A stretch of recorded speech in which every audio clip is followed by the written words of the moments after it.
दोस्तों, ईरान द्वारा हमास का खुला समर्थन करने के बाद हिजबुल्लाह द्वारा इजरायल पर एंटी टैंक मिसाइल और रॉकेट दागने के बाद ये बात पूरी तरह से स्पष्ट हो गई है कि गाजा और इजरायल के बीच चलने वाला संघर्ष कभी भी विकराल रूप धारण कर सकता है। इस युद्ध की आग मध्य पूर्व के अन्य हिस्सों में कभी भी फैल सकती है। आप सबका हार्दिक स्वागत करता हूं और उम्मीद करता हूं कि आप लोग हमेशा की तरह स्वस्थ और मस्त होंगे। साथियों, आप लोगों को पता है कि 7 अक्टूबर को हमास ने इजरायल पर एक बड़ा हमला किया, जिसमें 200 इजरायली सैनिकों समेत 1400 इजरायली मारे गए और हमास के इस हमले की निंदा अंतर्राष्ट्रीय स्तर पर की गई। बहुत सारे देशों ने हमास के इस हमले की निंदा की, इजरायल के प्रति संवेदना और समर्थन की भावना व्यक्त की। अंतर्राष्ट्रीय स्तर पर इस घटना को लेकर इजरायल के प्रति अभूतपूर्व समर्थन और संवेदना की भावना दिखाई दी। लेकिन फिर क्या हुआ? जल्दी ही इजरायल ने इन सारी भावनाओं को खो दिया। इजरायल को लेकर अंतर्राष्ट्रीय स्तर पर जो संवेदना और समर्थन की भावना थी, वो जल्दी ही खो गई। और ये अपने आप नहीं खो गई, इजरायल ने कुछ ऐसा किया जिसके चलते सहयोग, समर्थन और संवेदना की भावना के जगह पर अंतर्राष्ट्रीय स्तर पर इजरायल के लिए आक्रोश, गुस्सा और नफरत की भावना का जन्म हुआ। ऐसा क्यों हुआ? क्योंकि हमास के हमले के बाद इजरायल ने आतंकवाद से लड़ने के नाम पर जिस तरह आतंक के नए मापदंड स्थापित किए, जिस तरह की आतंकी कार्रवाई की, जिस तरह बर्बरतापूर्ण हमला किया गाजा पर, उसके चलते इजरायल ने जल्द ही अंतर्राष्ट्रीय स्तर पर अपने लिए सहयोग, समर्थन और संवेदना की भावनाओं को खो दिया। इजरायल ने भीषण बमबारी शुरू कर दी गाजा पट्टी पर, यहाँ तक कि उसने स्कूल, अस्पताल और रिहायशी इलाकों को भी नहीं छोड़ा। आप लोगों को यकीन नहीं होगा कि पिछले 10 दिन में इजरायल की तरफ से गाजा पट्टी पर 6000 से ज़्यादा बम गिराए गए, इतनी बड़ी संख्या में।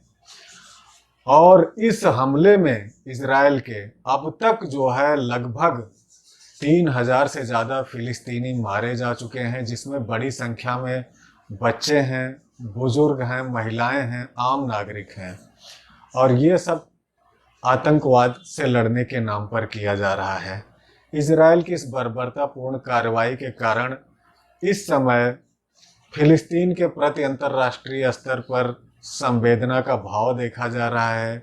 जगह जगह तमाम देशों में फिलिस्तीनियों के पक्ष में और इजरायल के विरोध में प्रदर्शन किए जा रहे हैं और इस बात की मांग की जा रही है कि इजरायल को जल्द से जल्द अपनी इस बर्बरतापूर्ण कार्रवाई को रोकना चाहिए। और दोस्तों, मैं ऐसे ही नहीं कह रहा हूँ, मैं कुछ ऐसी बातें आपको बताने वाला हूँ जिसके बाद आप खुद ही कहेंगे कि इजरायल जो कुछ भी कर रहा है आतंकवाद से लड़ने के नाम पर, वो अपने आप में ही आतंकवाद है।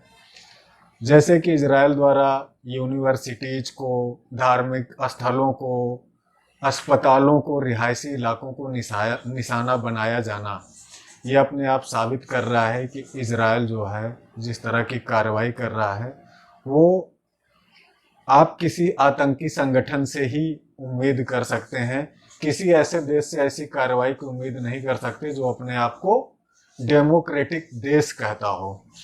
उसके बाद इजरायल ने जिस तरह से सफ़ेद फास्फोरस का उपयोग किया, जिसका उपयोग अंतर्राष्ट्रीय कानूनों द्वारा प्रतिबंधित है, और आप लोग जानते हैं कि सफ़ेद फास्फोरस एक जहरीला और ज्वलनशील केमिकल है जो हवा में मौजूद ऑक्सीजन को सोख लेता है और हड्डियों तक को गला देता है। तो सफ़ेद फास्फोरस का जिस तरह से इजरायली सेना ने प्रयोग किया, उससे भी पता चलता है कि इजरायली सेना किसी भी अंतर्राष्ट्रीय युद्ध कानून को मानने में बिल्कुल विश्वास नहीं करती। और फिर जिस तरह से इजरायल ने गाजा पट्टी की पूर्ण रूप से किलेबंदी की, जिस तरह से उसकी सीमाओं को सील कर दिया, 21 लाख लोग बिजली, पानी, खाने, दवाइयों के अभाव में जीने को मजबूर हैं, उससे भी यही साबित होता है कि इजराइल जो है, जो भी कार्रवाई कर रहा है, वो कोई सभ्य और डेमोक्रेटिक देश द्वारा नहीं की जा सकती। उसकी सारी कार्रवाइयाँ इस तरफ संकेत करती हैं। संकेत क्या करती हैं? पूरी तरह से साबित करती हैं कि इजराइल ने पूरे गाजा पट्टी को एक गैस चैम्बर में बदल दिया है और जुल्म, अत्याचार, उत्पीड़न की तमाम हदों को पार कर रहा है। आतंक की तमाम सीमाओं को पार करते हुए गाजा पट्टी पर, वहाँ के लोगों पर लगातार जो है हमले कर रहा है। उसके इन बर्बर हमलों के लिए पूरा विश्व अब जो है एकजुट हो रहा है। मध्य पूर्व के तमाम देश इकट्ठे होकर अब शक्ति के साथ ये बात कहने लगे हैं कि इजराइल को अपने हमले रोकने चाहिए। और हालत यहाँ तक आ पहुँची है कि अमेरिकी राष्ट्रपति जो बाइडन, जो पहले कह रहे थे कि इजराइल को आत्मरक्षा का अधिकार है, उन्होंने अब ये बयान दिया है कि गाजा पट्टी पर अगर इजराइल कब्जा करता है तो वो एक ऐतिहासिक भूल होगी, एक बड़ी गलती होगी। ये क्यों हो रहा है? क्योंकि इजराइल के प्रति अब विश्व में तमाम देशों में जिस तरह से इजराइल के खिलाफ प्रदर्शन देखने को मिल रहे हैं, जगह जगह जनता द्वारा फिलिस्तीनियों के समर्थन में आवाज़ उठ रही है, उससे दबाव बढ़ा है और वो दबाव अमेरिका पर भी बढ़ा है।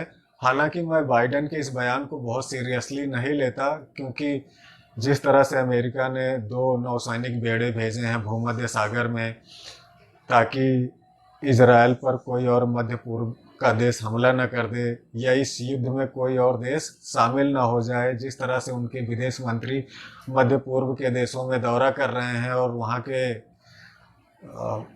शासकों को समझा रहे हैं कि वो इस युद्ध से दूर रहें, उससे ये बात पूरी तरह से स्पष्ट है कि अमेरिका इजराइल के साथ पूरी तरह से खड़ा है। लेकिन जिस तरह से अंतर्राष्ट्रीय स्तर पर दबाव बढ़ रहा है इस युद्ध को रोके जाने को लेकर, इजराइल की आतंकी बर्बरतापूर्ण कार्रवाई को लेकर, उससे कहीं न कहीं अमेरिका थोड़ा सा पीछे हटने को तैयार दिख रहा है। सबसे बड़ा खतरा दोस्तों ये है कि इजराइल के सामने इस समय दोहरा संकट आकर खड़ा हो गया है। अगर हिजबुल्लाह का हमला बढ़ता है और हिजबुल्लाह की तरफ से पूर्ण युद्ध की घोषणा हो जाती है तो इजराइल को 2 फ्रंट पर लड़ना होगा और ये इजराइल के लिए बहुत ही मुश्किल घड़ी होगी, क्योंकि हिजबुल्लाह के पास जो है काफ़ी ज़्यादा हथियार हैं। हथियारों के मामले में वो हमास से कहीं ज़्यादा बेहतर है और लगभग उसके पास 1.5 लाख लड़ाके हैं। और जिस तरह से उसने दक्षिणी लेबनान से इजराइल को खदेड़ा है, तो उससे जो है इस बात की पूरी संभावना है कि इजराइल के सामने एक बहुत बड़ा संकट आकर खड़ा होगा। दोहरी चुनौती से निपटना उसके लिए बहुत मुश्किल होगा और इस बात की पूरी संभावना है कि हिजबुल्लाह इस युद्ध में कभी भी पूरी तरह से शामिल हो सकता है। अभी वो छिटपुट हमले कर रहा है, लेकिन जैसे ही इजरायली सेना ग्राउंड पर गाजा पर ऑपरेशन शुरू करेगी, हिजबुल्लाह ने बार बार इस बात की चेतावनी दी है कि वो जो है इस युद्ध में पूरी तरह से शामिल हो जाएगा। और मुझे लगता है कि ये डर है इजरायली सेना को, शायद इसीलिए अभी तक ग्राउंड ऑपरेशन नहीं शुरू किया गया उनकी तरफ से। और दूसरा ये भी डर है कि इजराइल की सेना को यह तो पता है कि गाजा में दाखिल कैसे हों, लेकिन उनको ये नहीं पता है कि निकलना कैसे है, क्योंकि हमास ने जिस तरह से बार बार चेतावनी दी है और अभी भी दे रहा है, उससे यही लगता है कि वो ग्राउंड पर इजराइल की सेना के लिए तैयारियां करके बैठा है और इजराइल की सेना को ये नहीं पता है कि गाजा में ज़मीन के नीचे बिछी हुई सुरंगों में हमास ने उसके लिए किस तरह से की तैयारी करके रखी है, किस तरह के खतरों का उसे सामना करना पड़ सकता है। ये सारी चीज़ें इजराइल की सेना के सामने हैं और ये तो बिल्कुल तय है कि अगर ग्राउंड पर इजराइल की सेना लड़ेगी तो नुकसान तो इजराइल की सेना को भी उठाना पड़ेगा। ये युद्ध अभी तक तो एक तरफा ही चल रहा है, और मैं इसे युद्ध भी नहीं कहता, क्योंकि इजराइल की तरफ से जिस तरह से भीषण बमबारी की जा रही है, तो ये पूरी तरह से इजराइल की तरफ से की जा रही है। प्रत्युत्तर उसे हमास की तरफ से भी मिल नहीं रहा है, क्योंकि हमास के पास ऐसे हथियार नहीं है जो इजरायली विमानों को निशाना बना सकें। तो इसे युद्ध नहीं कहा जा सकता। युद्ध में तो दो लोग आमने सामने से लड़ते हैं। अभी तक जो कार्रवाई की जा रही है, मैं इसे इजराइल द्वारा किया जा रहा एक जनसंहार मानता हूँ, और जो अभी तक जारी है बर्बरतापूर्ण ढंग से जारी है। ये आंकड़े जो 3,000 फिलिस्तीनी मारे जाने के आ रहे हैं, इनको भी मैं सही नहीं मानता, क्योंकि मलबों में बहुत सारे 100 दबे होने की आशंका है। वहाँ से जो है पूरी तरह से खबरें नहीं आ पा रही हैं, क्योंकि बिजली है नहीं, लोगों के मोबाइल चार्ज नहीं हैं, पत्रकार मारे जा रहे हैं, और वहाँ पर रिपोर्टिंग करना जानलेवा, जान को जोखिम में डालने जैसा है। तो मैं मानता हूँ कि बड़ी संख्या में फिलिस्तीनी वहाँ पर मारे गए हैं। जब भी सही रिपोर्ट आएगी तो ये आंकड़ा कई गुना हो सकता है। लेकिन इजराइल के लिए भी अब स्थितियां जो है आसान नहीं रह गई हैं, क्योंकि जिस तरह से उस पर अंतर्राष्ट्रीय दबाव बढ़ रहा है, जिस तरह से मध्य पूर्व के खाड़ी के देश अब इजराइल के प्रति लामबंद होते दिख रहे हैं, उससे ये पूरी तरह से लग रहा है कि ये युद्ध कभी भी विस्फोटक रूप धारण कर सकता है, और इजराइल को जो है भारी मात्रा में क्षति उठानी पड़ सकती है। तो आज के वीडियो में इतना ही। मिलते हैं नेक्स्ट वीडियो में। तब तक आप लोग स्वस्थ रहें, मस्त रहें। धन्यवाद।